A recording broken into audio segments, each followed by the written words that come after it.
हाँ, तो अब हम लोग डिस्कस करेंगे दूसरा जो आपको बताया था। क्या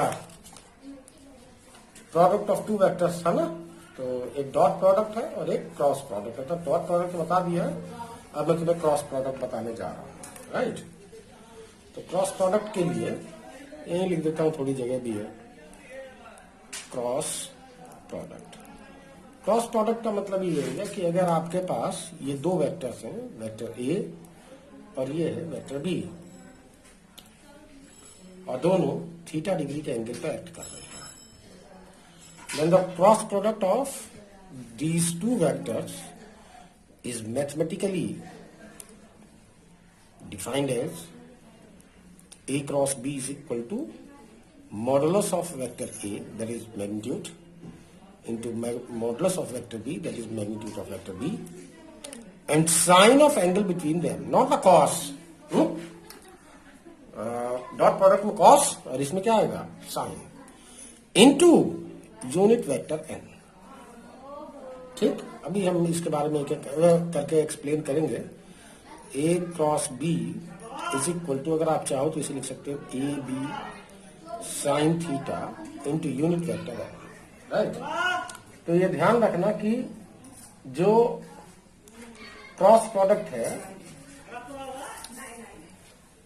जो क्रॉस प्रोडक्ट है वो हमेशा एक वेक्टर क्वांटिटी आती है। क्या आती है ये हमेशा एक वेक्टर क्वांटिटी होती है। जैसे कि डॉट प्रोडक्ट क्या होता था, डॉट प्रोडक्ट हमेशा कैसी क्वांटिटी आती थी कि स्केलर क्वांटिटी आती थी, इसलिए हम इसको स्केलर प्रोडक्ट बोलते थे। जब जैसे मैंने एग्जांपल भी दिया था आपका, फोर्स और डिस्प्लेसमेंट दोनों वेक्टर क्वांटिटी है। इसका अगर आप दोनों का डॉट प्रोडक्ट लेते हो तो जो फिजिकल क्वांटिटी आपके सामने आएगी वो आएगी वर्क, और वर्क कैसा क्वांटिटी है, स्केलर। ठीक है, तो डॉट प्रोडक्ट हमेशा ही स्केलर क्वांटिटी आएगी। इसी तरह से क्रॉस प्रोडक्ट जो होता है वो हमेशा ही वेक्टर क्वांटिटी आएगी। राइट, तो इसलिए चूंकि एक वेक्टर क्वांटिटी आती है, इसलिए हम क्रॉस प्रोडक्ट को वेक्टर प्रोडक्ट भी बोलते हैं। जरा ध्यान से देखो, कल मैंने बता दिया था आपको। ठीक है, क्या बोलते हैं, वेक्टर प्रोडक्ट। अब अगर वेक्टर है तो इसका मतलब है कि इसके अंदर मैग्नीट्यूड भी है और इसके अंदर डायरेक्शन भी है। तो इसका मैग्नीट्यूड क्या होगा, तो इसका जो मैग्नीट्यूड होगा, मैं थोड़ा सा तो जो इसका मैग्नीट्यूड है वो होगा, ध्यान से देखिएगा सभी लोग, A cross B is equal to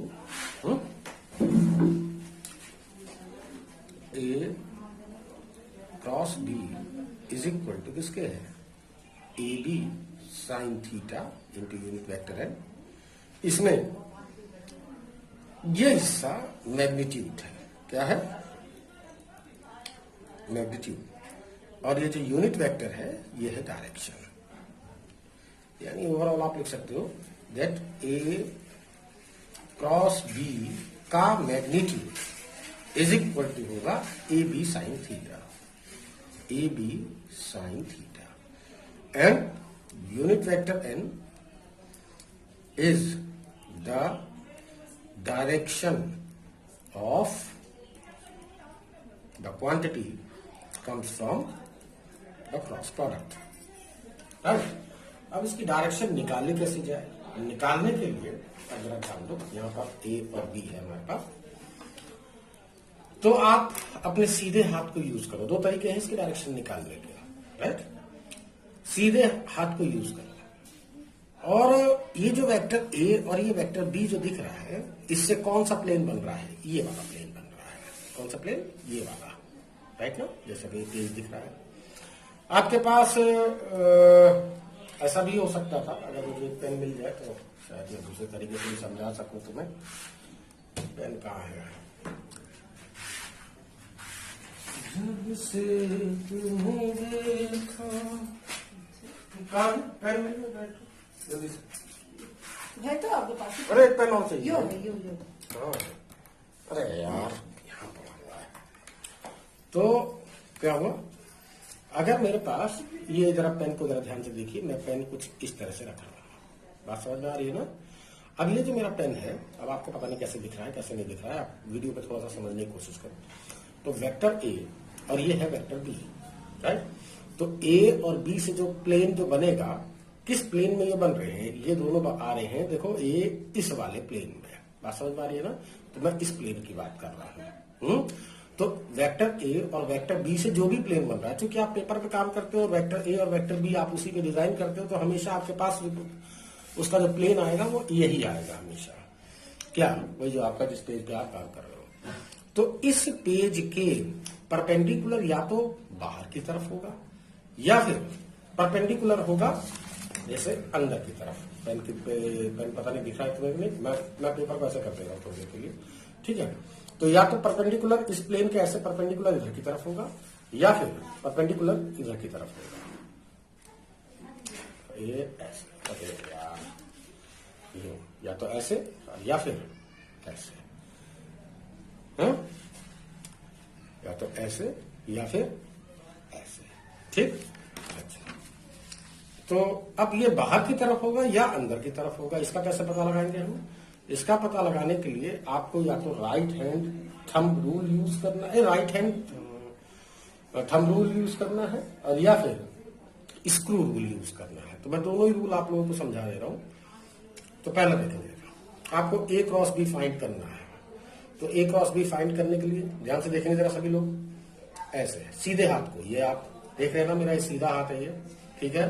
अच्छा, अब इस सीधे हाथ को आपको ए से बी की तरफ ऐसे घुमाना है, इसकी उंगली को ए से बी की तरफ ऐसे घुमाना है, लाइक दिस, ए से बी की तरफ, दिख गया ना, ठीक। अब ये जो मेरा अंगूठा है ये किधर की तरफ जा रहा है, ध्यान से देखेंगे, मेरा अंगूठा जा रहा है वर्टिकली डाउनवर्ड। तो इसका मतलब ये हो गया, जो ये यूनिट वेक्टर एन है इसकी डायरेक्शन वर्टिकली डाउनवर्ड है। वर्टिकल डाउनवर्ड के लिए हम लोग क्रॉस यूज करते हैं। तो यही ए क्रॉस बी की डायरेक्शन है, या यूनिट वेक्टर एन और ए क्रॉस बी एक ही बात है। अगर आप बी क्रॉस ए निकाल रहे होते हैं, बी क्रॉस ए, तो आपको बी से ए की तरफ यही उंगलियां घुमानी होती। आप हाथ ऐसे रखते और ये है वेक्टर बी और ये है वेक्टर ए, तो बी से ए की तरफ ऐसे घुमाना था फिर आपको। अब मेरा अंगूठा कहां जा रहा है? वर्टिकली आउटवर्ड, बाहर की तरफ। तो इसका मतलब इन दोनों से जो प्लेन फॉर्म हो रहा है, इस प्लेन के परपेंडिकुलर बाहर की तरफ हम कोई डायरेक्शन दिखाते हैं तो हम कैसे दिखाते हैं? डॉट दिखाते हैं, ऐसे डॉट, राइट। तो ये जो डॉट है यही आपकी ए क्रॉस बी की डायरेक्शन है, यानी कि वर्टिकली आउट। यानी इस फिगर के अकॉर्डिंग ए क्रॉस बी की डायरेक्शन डाउनवर्ड जाएगी और इसी फिगर के अकॉर्डिंग बी क्रॉस ए की डायरेक्शन अपवर्ड जाएगी। Is that clear? यहां पर एक बात ध्यान रखने की बात है कि जो यहां पर मैं फिर से मैं ये फिगर बना दे रहा हूं, ये वेक्टर ए है और ये वेक्टर बी है। आप चाहे ए क्रॉस बी निकालो तो ए बी, अगर आप ए क्रॉस बी की जगह से अगर आप मान लीजिए बी क्रॉस ए निकालते हैं, इस फिगर के अकॉर्डिंग पहले निकाल लो, B cross A is equal to किसका आएगा? Magnitude of B into magnitude of A into sine of angle between them into unit vector N, right. तो इसका मतलब क्या हुआ? जो इसका मैग्नीट्यूड है, बी क्रॉस ए का जो मैग्नीट्यूड है वो किसके इक्वल आएगा? इसके इक्वल, यानी बी ए साइन थीटा के इक्वल। और अब यूनिट वेक्टर एन ये डायरेक्शन को बताएगा। ए क्रॉस बी की डायरेक्शन कैसी थी? Downward, downward that is cross. B cross A की डायरेक्शन कैसी है? अपवर्ड दैट इज डॉट, ऊपर की तरफ, ठीक है। तो अब यहां पर जो आपको ध्यान देना है वो ये देना है कि ए क्रॉस बी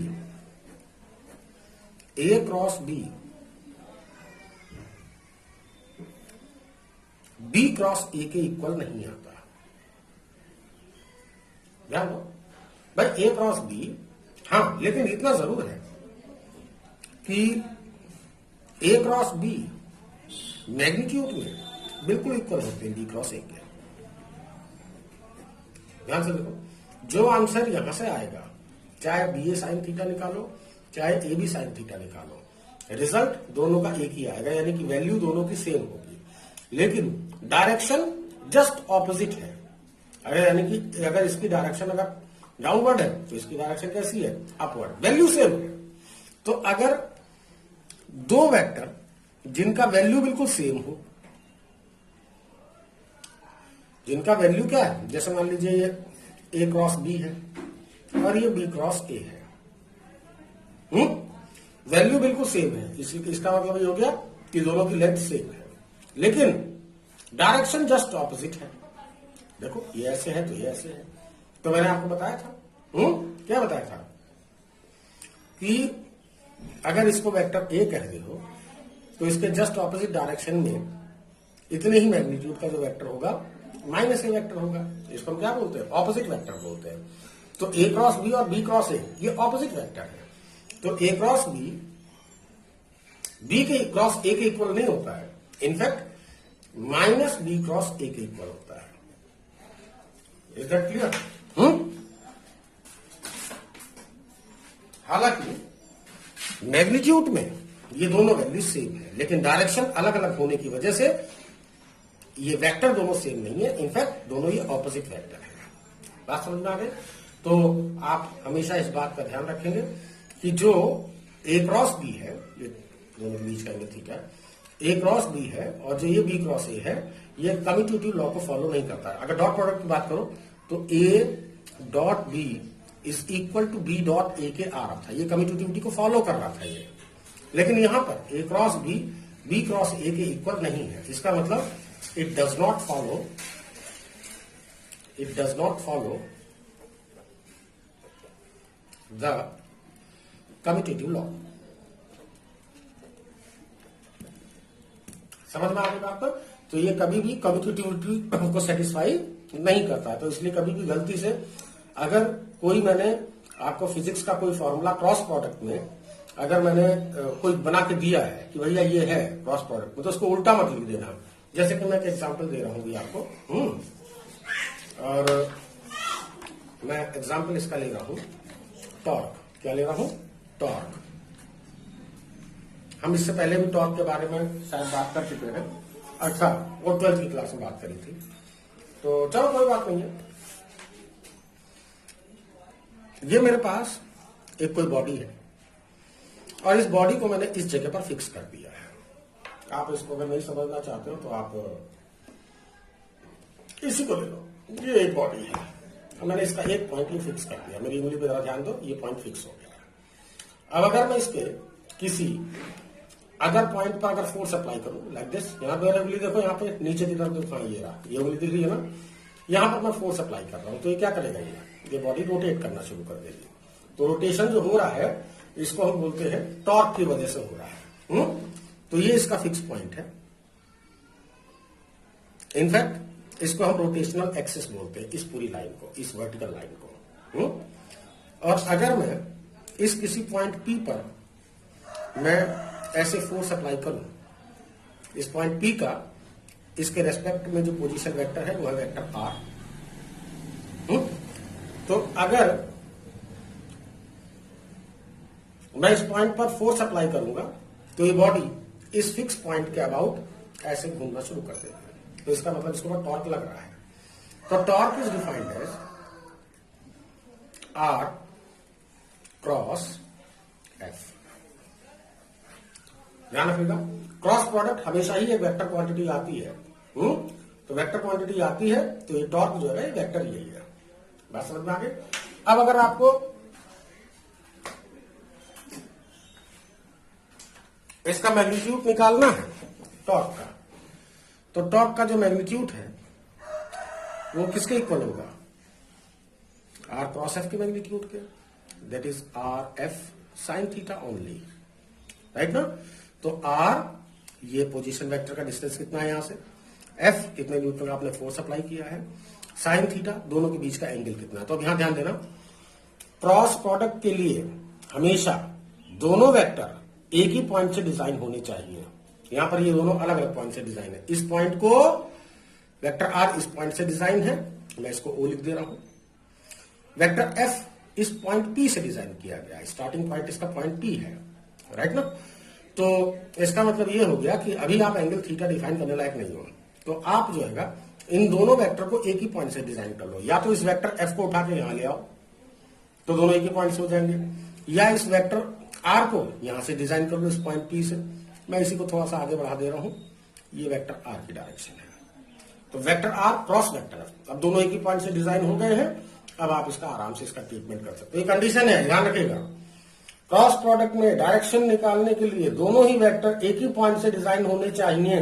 अगर वो नहीं हो रहे हैं एक ही पॉइंट से, तो दूसरे वेक्टर को पैरेलल लाके, जैसे वेक्टर एफ को भी आप डायरेक्ट यहां पे ला सकते थे, तो आप जैसे वेक्टर एफ बना है इसी के पैरेलल यहां पर आप फोर्स बना लीजिए। समझ में आ गई ना बात? तब भी आपका ये वेक्टर एफ और ये वेक्टर आर तब भी काम कर जाएगा। अच्छा, अब दूसरी बात, थीटा क्या है? Theta is the angle between vector F and vector R. तो ये एंगल थीटा ये है। तीसरी बात, डायरेक्शन क्या है? तो डायरेक्शन जो आर क्रॉस एफ की डायरेक्शन है वही टॉर्क की डायरेक्शन है। तो आर क्रॉस एफ की डायरेक्शन क्या होगी? सीधे हाथ से आर से एफ की तरफ जो घुमाइए अपने हाथ को, तो अंगूठा कैसा जा रहा है? Vertically upward. तो इसका मतलब क्या हुआ? इस पॉइंट पर जो भी टॉर्क लग रहा है वो वर्टिकली अपवर्ड लग रहा है। डॉट लगा दिया मैंने इसीलिए। यही है टॉर्क की डायरेक्शन।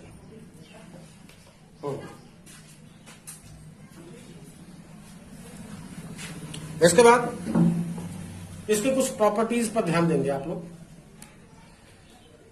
एक प्रॉपर्टी तो आपको मैंने वही बता दी कि ये कम्यूटेटिविटी को सेटिस्फाई नहीं करता है। दूसरी प्रॉपर्टी भी मैंने वहीं पे बता दी है आपको कि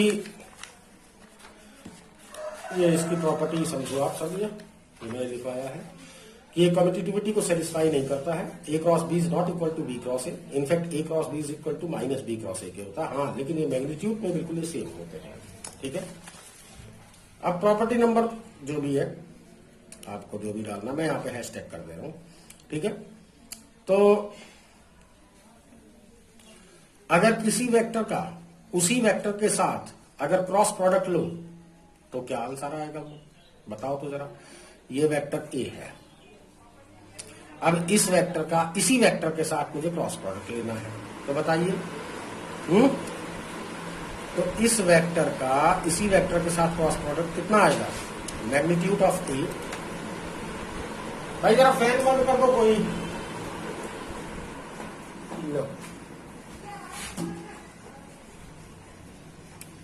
into magnitude of vector A into sine of angle between them. इन दोनों के बीच का एंगल कितना होगा? वेक्टर ए का वेक्टर ए के साथ ही एंगल कितना होगा? 0 degree into unit vector N जो भी है। अब एक्चुअली जो भी इसकी वैल्यू हो, इसकी जो भी वैल्यू है, साइन 0 की वैल्यू 0 होती है, तो इसका मतलब ये आंसर क्या आएगा? 0। अब आप लोग लिख दोगे 0 और तुम्हारे कान के नीचे मार दूंगा झापड़ में। 0 नहीं है बेटा, ये क्रॉस प्रोडक्ट है। क्रॉस प्रोडक्ट हमेशा ही एक वेक्टर क्वांटिटी ही आती है, तो ये भी एक वेक्टर आ रहा है। This is null vector, not the 0। Vector O है ये। Is that clear?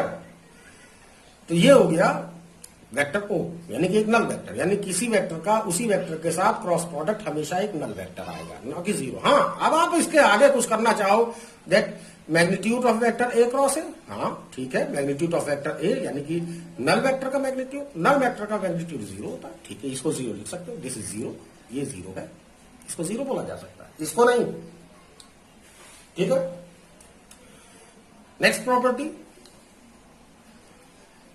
I cross I, J cross जे, के क्रॉस के। जरा बताएंगे कितना आएगा ये? बताइए। आई क्रॉस आई, जे क्रॉस जे, तो बताइए। ये मैं आप लोगों के लिए फिर से मैं रेक्टेंगुलर कोऑर्डिनेट सिस्टम या स्पेस कोऑर्डिनेट में बना रहा हूं। X Y Z, X axis के अलॉन्ग यूनिट वेक्टर आई है, वाई एक्सिस के अलॉन्ग जे है, जेड एक्सिस के अलॉन्ग के है? तो आई का आई के साथ ही वेक्टर प्रोडक्ट कितना आएगा? Magnitude of I into magnitude of I into sine of angle between them, that is 0। That is 0 into unit vector N. ये क्या आ गया? एक फिर से नल वेक्टर आ गया। जे क्रॉस जे भी एक नल वेक्टर आएगा, के क्रॉस के भी एक नल वेक्टर आएगा। मैग्नीट्यूड में ये 0 है, लेकिन वेक्टर की फॉर्म में एक नल वेक्टर है। ठीक, अच्छा। दूसरी बात, अगला प्रॉपर्टी के लिए अगला पेज चाहिए मुझे। लो भैया, एक पेज और निकाल दो तुम्हारे लिए।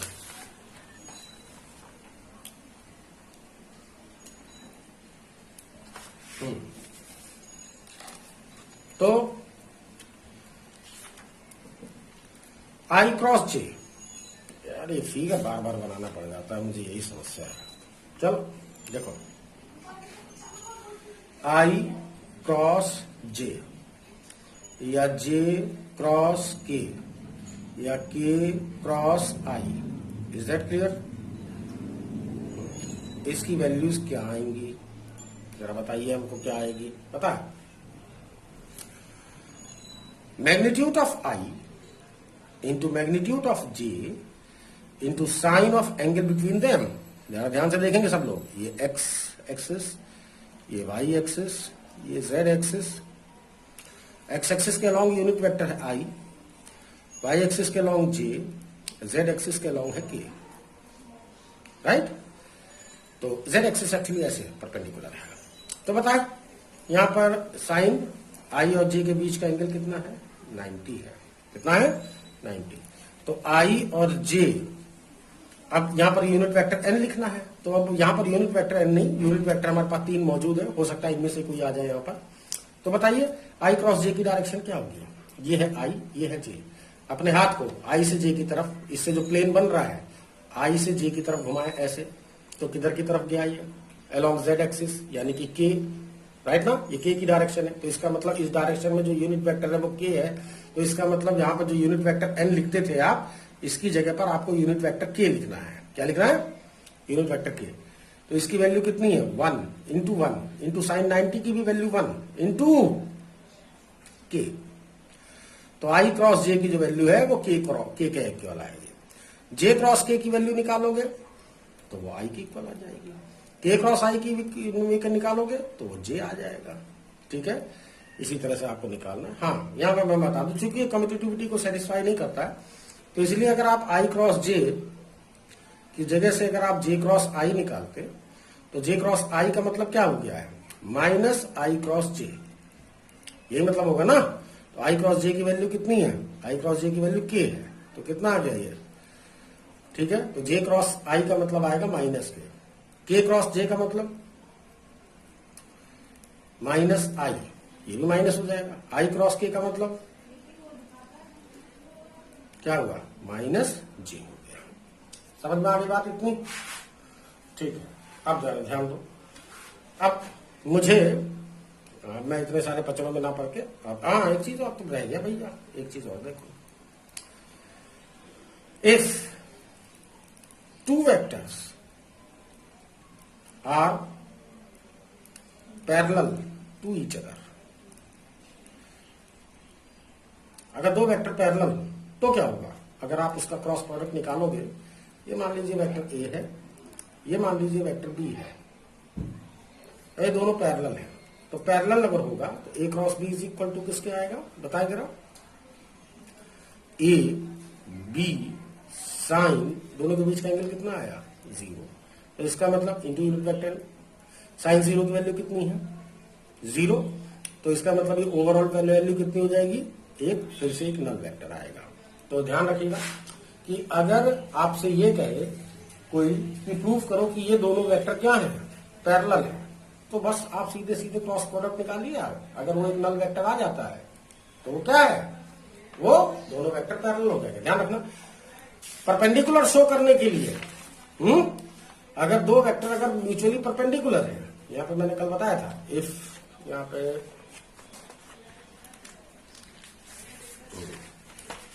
मैंने कल बताया था आपको कि अगर दो वेक्टर म्यूचुअली परपेंडिकुलर है तो इसका डॉट प्रोडक्ट कितना आता है? 0। तो अगर कोई कहे अगर आपसे कि प्रूव करो कि दो वेक्टर परपेंडिकुलर है, तो आप उनका डॉट प्रोडक्ट निकालिए और उसको 0 कर दीजिए।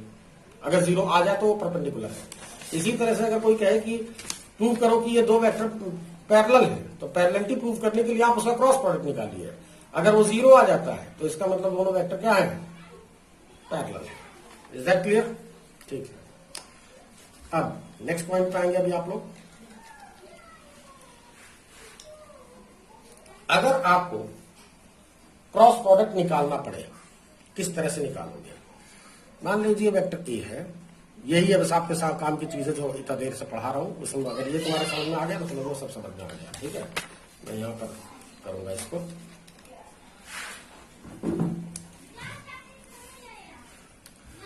ये है a is equal to a1i plus a2j plus a3k, और वेक्टर b है b1i plus b2j plus b3k। अब आपको क्या निकालना है, या तो a क्रॉस b निकालना है या आपको b क्रॉस a निकालना है, जो कुछ भी निकालना हो, मेथड एक ही रहेगा दोनों का, ठीक है। तो इसके लिए डिटर्मिनेंट हम यूज करते हैं, a cross b is equal to, ये डिटर्मिनेंट है ये, ठीक है। ऊपर लिखेंगे आप i j और ये k, ठीक। इसके बाद इनके जो एलिमेंट्स हैं, अगर आप a क्रॉस b निकाल रहे हो तो सबसे पहले a के एलिमेंट्स लिखोगे, उसके बाद b के। अगर आप b क्रॉस a निकाल रहे हो तो पहले b के एलिमेंट फिर a के, पहले b के एलिमेंट यहां लिखे जाएंगे फिर a के। तो a के एलिमेंट क्या क्या है, a1 a2 और a3। तो i के साथ a1, j के साथ a2 और ये a3, ठीक। और क्रॉस b है तो अब b के एलिमेंट लिखे जाएंगे। तो b के जो एलिमेंट है b1 b2 b3 है, तो ये हो गया b1 b2 b3। i के नीचे i, j के नीचे j का कोफिशिएंट और k के नीचे मतलब k वाला लिखा जाएगा, ठीक है। और ध्यान रखना a cross b is equal, ये मैथमेटिक्स है, ये मैथमेटिक्स है, इसे डिटरमिनेंट बोलते हैं। क्या बोलते हैं, डिटरमिनेंट। तो जैसा मैं लिख रहा हूं वैसे ही तुम्हें करना है, अपनी तरफ से कुछ और बेवकूफी मत करना, ठीक है। तो ये पहला पॉजिटिव, ये नेगेटिव, फिर पॉजिटिव। दूसरी बात, अभी जब मैं बताऊंगा, पहले देखो, is equal to I into I. जब आई लिया तो आई के साथ जुड़ा हुआ रो और इसके साथ ये जो कॉलम है ये खत्म हो गया, ठीक है। तो ये चार एलिमेंट अब आपके पास बचेंगे, ये वाले चार एलिमेंट आपके पास बच रहे हैं, ये ध्यान से देखिए, a2 a3 b2 b3, ठीक है। क्या बच रहा है, a2 a3 b2 b3, right. इसके बाद j माइनस में आएगा, लिखा हुआ है ऊपर माइनस, इसीलिए माइनस j।